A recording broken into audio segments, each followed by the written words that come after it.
एकादशी व्रत को हरितोष व्रत कहते हैं। भगवान की प्रसन्नता के लिए, हरिजू की प्रसन्नता के लिए एकादशी व्रत रहा जाता है। प्रायः समस्त वैष्णवजन रहते हैं। जो रसिक जन प्रियाजू के चरणों के अनन्य हैं, उनका एक ही व्रत है, श्यामा श्याम की 8 पहर उपासना करते हुए अपनी मन वृत्ति को श्यामा श्याम में समर्पित करना। यहाँ ज्ञान ध्यान व्रत कर्म जीते सब काहो में नहीं मोहि प्रतीति, रसिक अनन्य निशान बजायो एक श्याम श्यामा पद प्रीति। पर जो एकादशी व्रत रहते हैं परम धन्य है, वो हरितोष व्रत है। अब एकादशी व्रत का नियम क्या है और कैसे एकादशी व्रत का फल मिलता है, कई बार चर्चा हुई। बहुत सुंदर तस्मात् शास्त्रम प्रमाणम ते, शास्त्र प्रमाण के अनुसार श्री सनातन मुनि बोल रहे हैं, अथ ते नियमान वच्मि व्रते ह्रस्मिन् दिनत्रये, कास्यम मानुषम मसूरान्नम चणकान को द्रवास्तथा, शाकम मधुपरान्नम च पुनर्भोजन मैथुने, दशम्याम 10 वस्तूनि वर्जयेत वैष्णवः सदा। जिसे एकादशी रहनी हो और एकादशी का फल प्राप्त करना हो, उसको ये नियम पालन करना चाहिए। अथ ते नियमान वच्मि व्रते ह्रस्मिन् दिनत्रये, उसको 3 दिन, एक तो दशमी और एक द्वादशी और फिर बीच में एकादशी, उसको 3 दिन संयम में रहना होता है, तब बीच की एकादशी का उसे फल प्राप्त होता है। जिसे एकादशी व्रत रहना हो, उसका नियम है कि दशमी के दिन कांसे के पात्र का त्याग करे। वैष्णव सिद्धांत है कि कभी जिसमें मांस बना उस रसोई का भोजन न ग्रहण करे। मसूर की दाल, चना की दाल, कोदों और कोई भी शाक, शहद, दूसरों का अन्न, दोबारा भोजन और मैथुन, ये दशमी के दिन त्याग दे। एक बार दशमी के दिन भोजन करे 24 घंटे में, क्योंकि एकादशी रहना है। कांसे का पात्र, जिस रसोई में मांस बना उसके भोजन का त्याग, मसूर की दाल, चना, कोदो, शाक, मधु अर्थात शहद और दूसरे के द्वारा दिया हुआ भोजन और दोबारा भोजन और मैथुन क्रिया, इनका दशमी के दिन कभी भी प्रयोग न करें। इन 10 वस्तुओं से वैष्णव दूर रहे दशमी के दिन। फिर एकादशी के व्रत में, ये पीछे तो हम वर्णन कर ही चुके हैं, कहीं नहीं आया यहाँ कुटू का कचौड़ी पकौड़ी और सिंघाड़ा का हलवा और सावा, ये दुनिया के खीर और सब। एकादशी के दिन किसी भी तरह की गेम आदि क्रीड़ा ना खेले। जैसे अब आज व्रत है तो बैठे हैं अपना मोबाइल में गेम खेल रहे हैं, ऐसा कोई भी क्रीड़ा नहीं। द्वित क्रीड़ा, किसी भी तरह का गेम, ये सब खेल नहीं। द्वित क्रीड़ाम च निद्राम च तांबूलम दंत धावनम, परापवादम पैशून्यम स्तेयम हिंसाम तथा रतिम, कोपम हृतवाक्यम च एकादश्याम विवर्जयेत। एकादशी के दिन उपासक को चाहिए कि वो किसी भी तरह की क्रीड़ा, मनोरंजन बिल्कुल नहीं। चनिद्राम, नींद नहीं लेनी उसको, न दिन में न रात में। एकादशी व्रत, और प्रायः पुराने महापुरुषों ने ऐसा किया है। रामदास जी डाकोर के रात में जाते थे, रणछोड़ भगवान के यहां कीर्तन करते थे जाकर। तभी तो भगवान उनके कीर्तन पर, उनकी भक्ति पर रीझ कर गाड़ी में बैठकर उनके साथ आए थे। पूरी रात जगकर कीर्तन करना, और दिन में तो सोना ही निषेध है। द्वित क्रीड़ाम च निद्राम च तांबूलम, पान खाना निषेध है एकादशी को, बिल्कुल नहीं। जो व्रत रह रहे हैं दंत धावनम, वृक्ष से तोड़कर जो दतून की जाती है एकादशी के दिन है।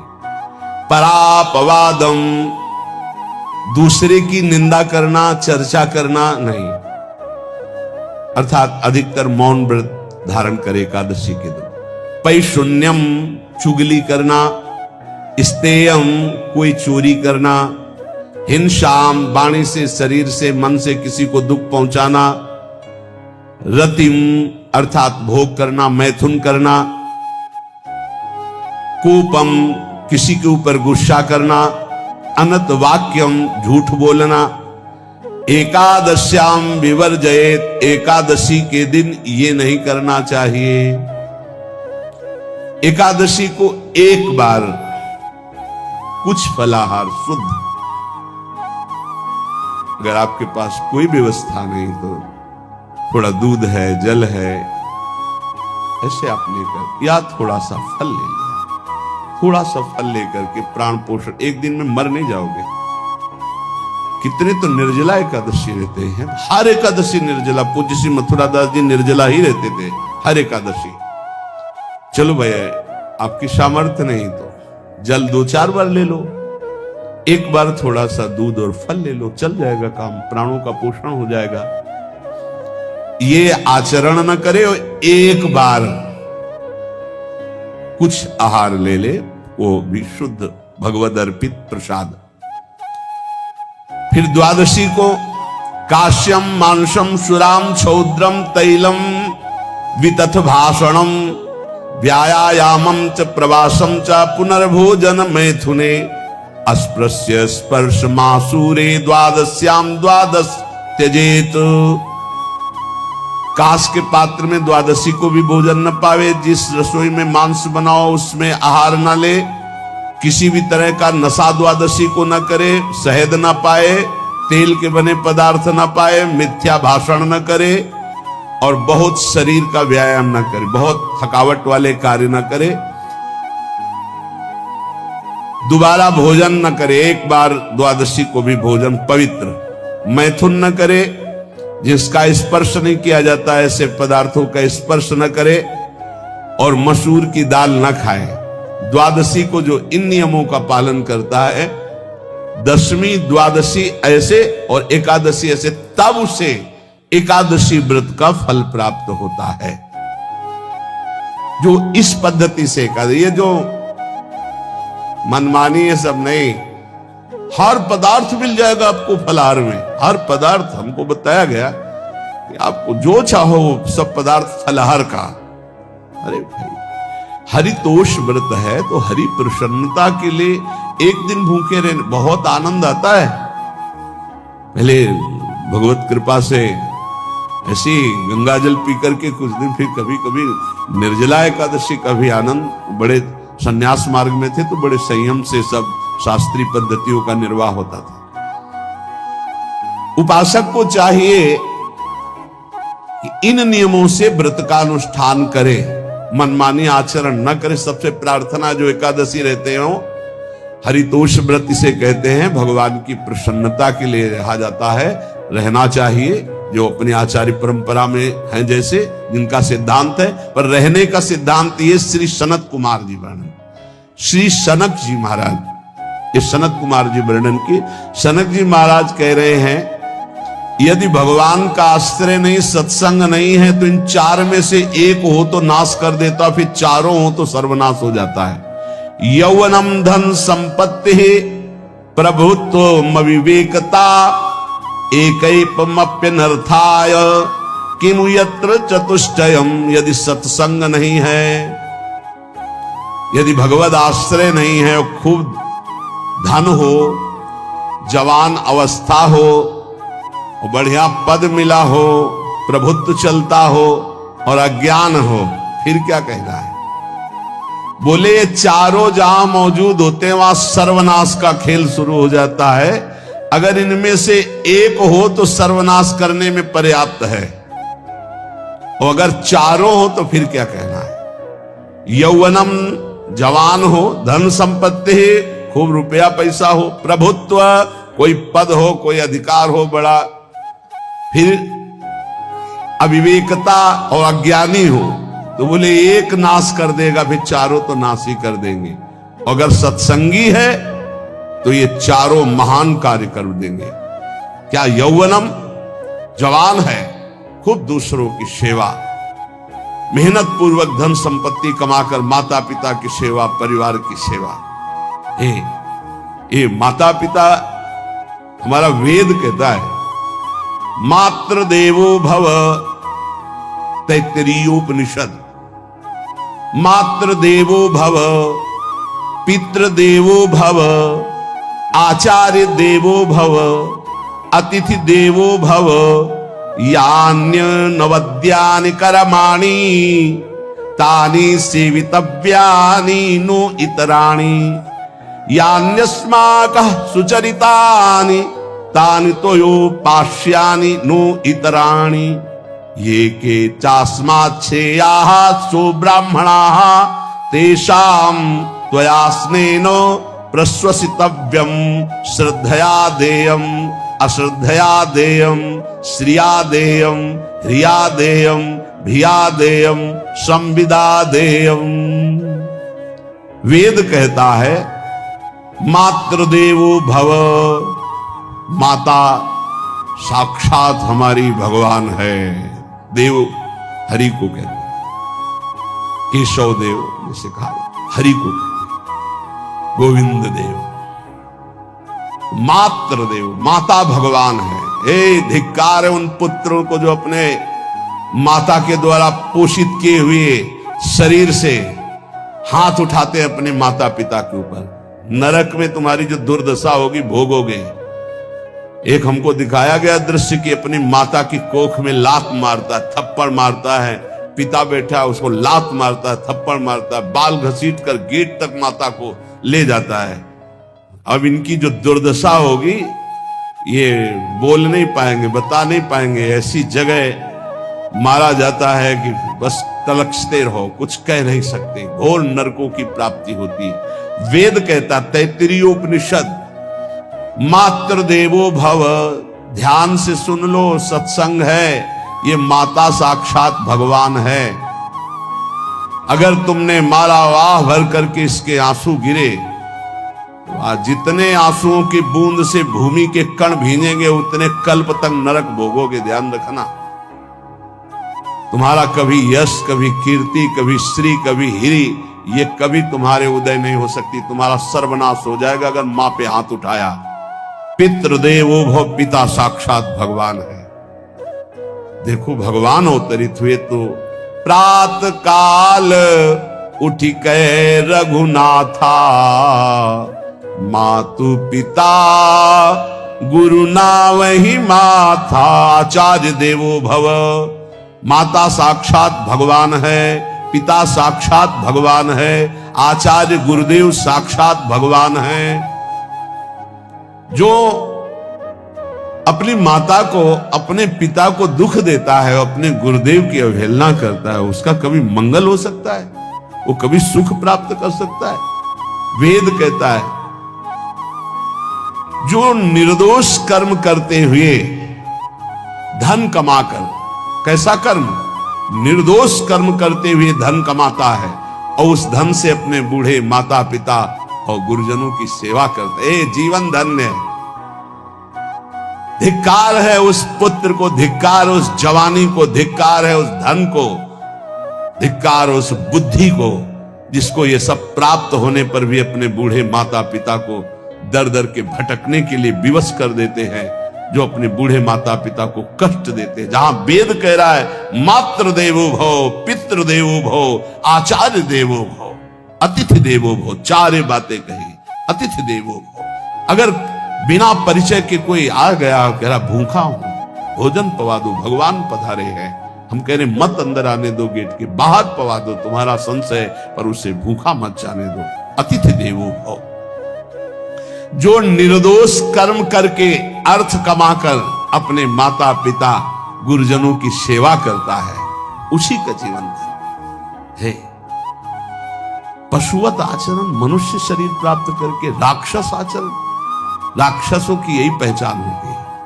मां नहीं मातु पिता नहीं देवा, साधुन ते करवा वही सेवा। तुम्हारे जो पुण्य है ना सब भस्म हो जाएंगे, आप खिलवाड़ मत समझो। वो विरक्त है, भले तुम्हें नौजवान दिखाई दे रहा है, वो शरणागत है। जो आचार्य ने मंत्र दिया वही गुरु परंपरा से चला रहा, वही मंत्र उसमें। आप उसको बोल रहे हमारे लिए कुर्सी डालो, पैंट शर्ट पहने हो कुर्सी डाल। हाँ, आप असमर्थ हो तो हाथ जोड़कर प्रार्थना कीजिए कि बैठने में हमारी टांग टूट गई है, हम बैठ नहीं पा रहे हैं, क्या व्यवस्था हो सकती है क्या? याचना इस कोटि की। आदेश, बाबा जरा कुर्सी लाना। बाबा तो कुर्सी रख देंगे, आप उनको तुम भिक्षुक समझते हो, सारे सुकृत तुम्हारे नष्ट हो जाए। ये जो संतों के द्वारा दिए हुए आसन में ये अयोग्य पुरुष बैठ जाते हैं ना, इनके सारे सुकृत नष्ट हो जाते हैं। ये क्या समझते हैं? तुरंत आसन दिया जाता है किसी भी, आओ आसन को प्रणाम करके समेट कर रख दो। अगर आसन में बैठने की योग्यता आ रही, आसन में बैठने की योग्यता उसकी मानी जाती है जो सामने बैठा है, उस स्थिति का हो या उससे श्रेष्ठ हो। बहुत होश में ये बातें सत्संग में ही मिलती है और अन्यत्र नहीं मिलती। आसन बिछाने का मतलब तुम कोई महान नहीं हो गए हो, अपने में दैन्यता नहीं तो वैष्णव किस बात के? आसन ग्रहण वैसे ही बिछा हुआ है, उसके ऊपर आसन लगा हुआ है गुरुजनों के लिए, श्रेष्ठ जनों के लिए। आप आसन में बैठने के अधिकारी हैं। सत्कर्म के द्वारा कमाए हुए धन से मात्र देवो भव पितृ, हम बार बार चिल्ला के कह रहे, क्योंकि कलयुगी इन पुत्रों को अब समझ में नहीं आ रहा। जो बोओगे वही काटोगे। अगर आप अपने पुत्रों को शत अध्यात्म की शिक्षा देंगे और स्वयं अध्यात्म से चलेंगे तो तुम्हारा बुढ़ापा ठीक से जाएगा नहीं। बुढ़ापा बहुत मुश्किल से कटता है, बहुत मुश्किल से। हाँ, हमें कई दृश्य देखने को मिलते हैं। बता रहे एक बार इंदौर, बिंदौर इधर है, इच्छावर फतेहपुर, वहां से भ्रमण करते यार, बड़े मकान से वयोवृद्ध भागते हुए आए, स्वामी जी स्वामी जी स्वामी। बहुत कष्ट में हूं। क्या कष्ट है आपको? आप तो महल से उतर रहे हैं। ये किसका है? बोले मेरा ही है। उनका कष्ट क्या है? बोले 4 लड़का है, 4 बहू है, सब खाते पीते हैं, मैं बहुत कष्ट में हूँ, सब कोई अपमान करता है। निकलो फिर बाहर, बाबा जी बनो, भजन करो, भगवान के मार्ग का अनुसरण करो। चौथी अवस्था है। बोले ये तो नहीं हो सकता, रहूंगा तो यही कुछ ऐसा कर दो कि जिससे हमारे बच्चों की बुद्धि बदल जाए, जो हमको पीटते हैं, गाली देते हैं। हमको वो जादू तो हम जानते नहीं, और चल पड़े। और बड़ा अंदर से चिंतन हुआ कि जीव कितना आसक्त है उन्हीं पुत्र परिवार घर में। अब बुढ़ापे का समय है, चौथी अवस्था में अगर घर ही में रह के भजन करो तो झंझट नहीं होगी। जो मिले जैसे मिले जीवन यापन करो, भजन करो, लेकिन प्रभु से मतलब नहीं। तो जितने भी जवान भाई बहन सुन रहे हैं, आप अपने माता पिता को, यहां हमारा वेद कहता है मातृ देवो हो, माता भगवान है, पितृ देवो हो, पिता हमारा भगवान है। धर्म के द्वारा कमाए हुए धन से माता पिता की सेवा करो। दूसरे दोष युक्त कर्मों का कभी आचरण मत करो। यन्नस्माकं सुचरितानि तानि तोयो पापाश्यानि नो इतराणि। सुंदर आचरण करो जो महापुरुषों के द्वारा विधान किए गए हैं, पाप आचरण कभी मत करो। हमारे आचरणों में से एक भी ऐसा आचरण नहीं होना चाहिए जो दूसरे को दुखी करके धन संपत्ति लेने वाला हो। वेद कहता है पापाचरण किया और आपको गड्डी पकड़ा दी, आप निर्दोष को दंड दे दिए और दोषी को धन के कारण मुक्त कर दिए। अब आपके परिवार में जो तांडव मचेगा वो झेल नहीं पाओगे, चाहे कोई भी हो। बहुत ध्यान से सुनना है, सत्संग है, ये शास्त्र है। जो अधर्म पूर्वक दूसरे के द्वारा दिए हुए धन से गलत निर्णय करता है, दोषी को मुक्त करता है और निर्दोष को दंड देता है, उसको दुखिया को न सताइए, दुखिया देगा रोए। जब दुखिया के मुखिया सुने तब तेरी गति क्या होए। मर्सिडीज गाड़ी में भून जाओगे भुट्टे की तरह अंदर, कोई सांस लेने की जगह नहीं मिलेगी। कैसे? आगे से गाड़ी में किसी कारण आग लग गई, चलती गाड़ी में। अब आजकल सब रिमोट का सिस्टम होता है, वो तार जल गए जिनसे गेट खोला जाता है। अब गेट लाख लोग हैं, आसपास कोशिश कर रहे हैं, न गेट खुल रहा है न शीशा तोड़ा, भम मचा हुआ है। चीखते हुए अंदर एक एक परिवार का सदस्य